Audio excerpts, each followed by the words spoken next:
The Goose Girl, from Grimm's Fairy Tales, by Jacob and Wilhelm Grimm, translated by Edgar Taylor and Marion Edwards. This recording is in the public domain. Read by Bob Neufeld. The king of a great land died, and left his queen to take care of their only child. The child was a daughter, who was very beautiful, and her mother loved her dearly, and was very kind to her. And there was a good fairy, too, who was fond of the princess, and helped her mother to watch over her. When she grew up, she was betrothed to a prince who lived a great way off, and as the time drew near for her to be married, she got ready to set off on her journey to his country. Then the queen, her mother, packed up a great many costly things, jewels and gold and silver, trinkets, fine dresses, and in short everything that became a royal bride. And she gave her a waiting-maid to ride with her, and give her into the bridegroom's hands, and each had a horse for the journey. Now the princess's horse was the fairy's gift, and it was called Falada, and could speak. When the time came for them to set out, the fairy went into her bedchamber, and took a little knife, and cut off a lock of her hair, and gave it to the princess, and said, "Take care of it, dear child, for it is a charm that may be of use to you on the road." Then they all took a sorrowful leave of the princess, and she put the lock of hair into her bosom, got upon her horse, and set off on her journey to her bridegroom's kingdom. One day, as they were riding along by a brook, the princess began to feel very thirsty, and she said to her maid, "Pray get down and fetch me some water in my golden cup out of yonder brook, for I want to drink." "Nay," said the maid, "if you are thirsty, get off yourself and stoop down by the water and drink. I shall not be your waiting-maid any longer." And she was so thirsty that she got down and knelt over the little brook and drank. For she was frightened, and dared not bring out her golden cup. And she wept and said, "Alas, what will become of me?" And the lock answered her and said, "Alas, alas, if thy mother knew it, sadly, sadly would she rue it." But the princess was very gentle and meek, so she said nothing to her maid's ill behaviour, but got upon her horse again. Then all rode farther on their journey, till the day grew so warm and the sun so scorching that the bride began to feel very thirsty again, and at last, when they came to a river, she forgot her maid's rude speech, and said, "Pray get down and fetch me some water to drink in my golden cup." But the maid answered her, and spoke even more haughtily than before, "Drink if you will, but I shall not be your waiting-maid." Then the princess was so thirsty that she got off her horse, and lay down and held her head over the running stream, and cried and said, "What will become of me?"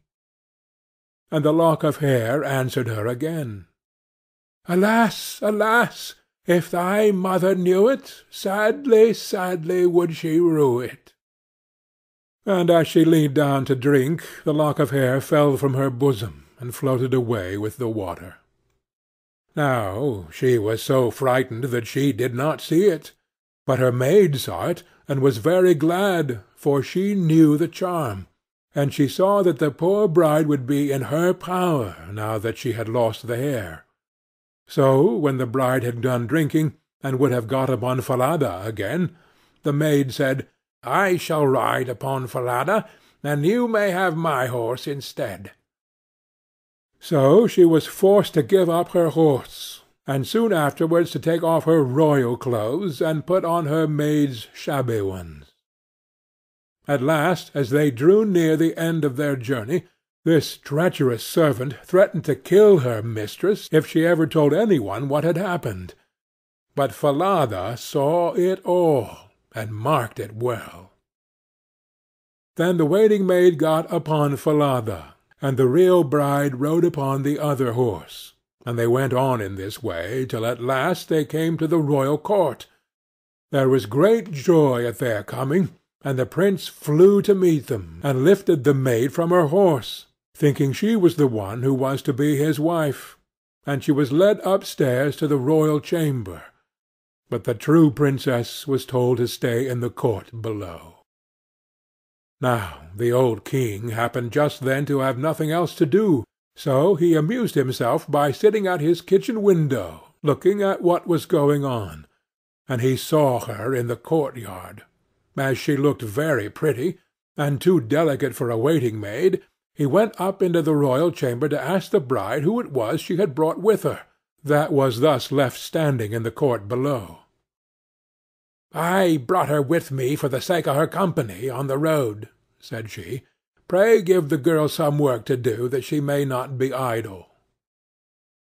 The old king could not for some time think of any work for her to do, but at last he said, "I have a lad who takes care of my geese.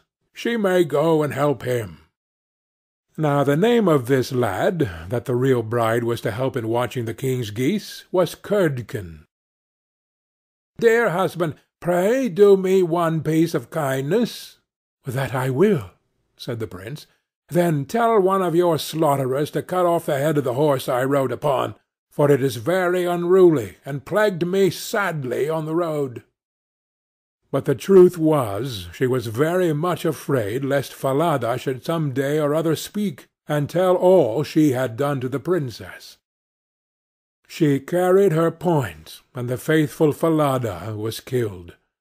But when the true princess heard of it, she wept, and begged the man to nail up Falada's head against the large dark gate of the city, through which she had to pass every morning and evening, that there she might still see him sometimes. Then the slaughterer said he would do as she wished, and cut off the head, and nailed it up under the dark gate. Early the next morning, as she and Curdken went out through the gate, she said sorrowfully, "Falada, Falada, there thou hangest." And the head answered, "Bride, bride, there thou gangest. Alas, alas, if thy mother knew it, sadly, sadly would she rue it." Then they went out of the city, and drove the geese on. And when she came to the meadow, she sat down upon a bank there, and let down her waving locks of hair, which were all of pure silver. And when Curdken saw it glitter in the sun, he ran up and would have pulled some of the locks out, but she cried, "Blow, breezes, blow, let Curdken's hat go. Blow, breezes, blow, let him after it go. O'er hills and dales and rocks away be it whirled, till the silvery locks are all combed and curled." Then there came a wind so strong that it blew off Curdken's hat, and away it flew over the hills, and he was forced to turn and run after it, till by the time he came back she had done combing and curling her hair, and put it up again safe. Then he was very angry and sulky, and would not speak to her at all. But they watched the geese until it grew dark in the evening, and then drove them homewards. The next morning, as they were going through the dark gate, the poor girl looked up at Falada's head, and cried, "Falada, Falada, there thou hangest." And the head answered, "Bride, bride, there thou gangest. Alas, alas, if thy mother knew it, sadly, sadly would she rue it." Then she drove on the geese, and sat down again in the meadow, and began to comb out her hair as before. And Curdken ran up to her, and wanted to take hold of it, but she cried out quickly, "Blow, breezes, blow, let Curdken's hat go. Blow, breezes, blow, let him after it go. O'er hills and dales and rocks away be it whirled, till the silvery locks are all combed and curled." Then the wind came and blew away his hat. Then off it flew a great way, over the hills and far away, so that he had to run after it, and when he came back she had bound up her hair again, and all was safe. So they watched the geese till it grew dark. In the evening, after they came home, Curdken went to the old king and said, "I cannot have that strange girl to help me to keep the geese any longer." "Why?" said the king. "Because, instead of doing any good, she does nothing but tease me all day long." Then the king made him tell him what had happened, and Curdken said, "When we go in the morning through the dark gate with our flock of geese, she cries and talks with the head of a horse that hangs upon the wall, and says, 'Falada, Falada, there thou hangest,' and the head answers, 'Bride, bride, there thou gangest, alas, alas, if thy mother knew it, sadly, sadly would she rue it.'" And Curdken went on telling the king what had happened upon the meadow where the geese fed, how his hat was blown away, and how he was forced to run after it, and to leave his flock of geese to themselves. But the old king told the boy to go out again the next day, and when morning came he placed himself behind the dark gate, and heard how she spoke to Falada, and how Falada answered. Then he went into the field, and hid himself in a bush by the meadow's side, and he soon saw with his own eyes how they drove that flock of geese, and how, after a little time, she let down her hair that glittered in the sun. And then he heard her say, "Blow, breezes, blow, let Curdken's hat go. Blow, breezes, blow, let him after it go. O'er hills, dales, and rocks, away be it whirled, till the silvery locks are all combed and curled." And soon came a gale of wind, and carried away Curdken's hat, and away went Curdken after it, while the girl went on combing and curling her hair. All this the old king saw. So he went home without being seen, and when the little goose girl came back in the evening he called her aside and asked her why she did so. But she burst into tears, and said, "That I must not tell you, or any man, or I shall lose my life." But the old king begged so hard that she had no peace till she had told him all the tale, from beginning to end, word for word. And it was very lucky for her that she did so, for when she had done, the king ordered royal clothes to be put upon her, and gazed on her with wonder, she was so beautiful. Then he called his son, and told him that he had only a false bride, for that she was merely a waiting-maid, while the true bride stood by.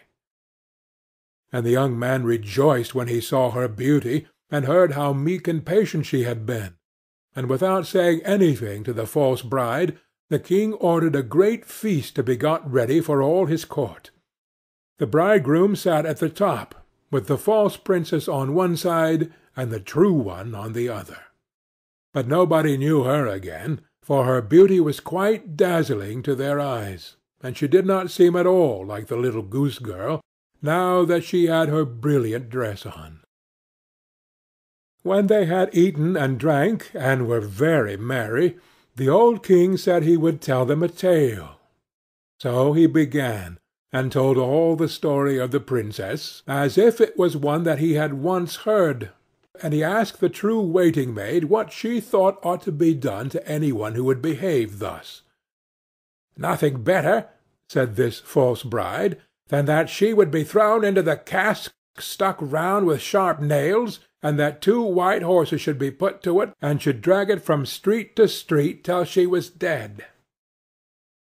"Thou art she," said the old king, "and as thou hast judged thyself, so shall it be done to thee."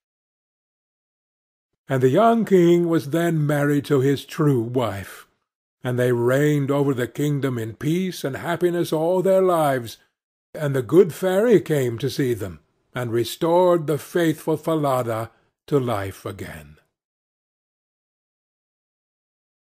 End of The Goose Girl.